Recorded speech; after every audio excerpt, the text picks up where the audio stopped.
মদিনার বাজার দিয়ে নবীজি যাচ্ছেন, নবীজির একটা ওট পছন্দ হয়েছে। তো নবী ওটের মালিকের কাছে গিয়ে জিজ্ঞেস করলেন, ভাইয়া এই ওটটার দাম কত? ওই দামাদামি হলো, নবী সে দামে কিনতে রাজি হলেন, কিন্তু নবীর কাছে তখন অর্থ ছিল না। তখন নবীজি ওনাকে বললেন, আপনি আমাকে ওটটা দেন, আমি এখন গিয়ে আপনার সেই প্রাপ্যটা পাঠিয়ে দিচ্ছি। ওটের মালিক ওনাকে ওটটা দিয়ে দিলেন।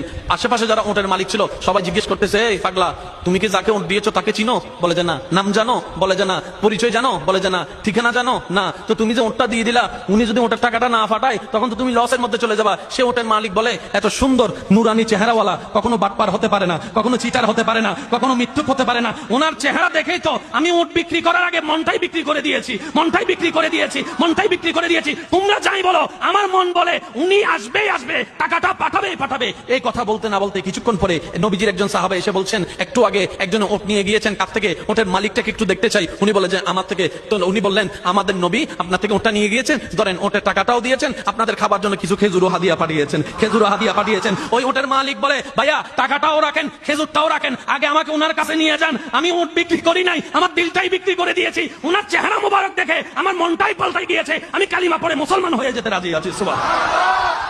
जिसका कोई सानी नहीं वो नबी हमारा है, मुस्तफा की अजमत का हद ही ना किनारा है। आशिक बोले, लम याति नजीरु कफी नजरिन मिसले तुना शुदु पैदा जाना। চিৎকার দিয়ে বলেন না সুবহানাল্লাহ। ওই নবীটা কাদের নবী? হয় নাই, সবার আওয়াজ বলেন, ওই নবীটা কাদের নবী?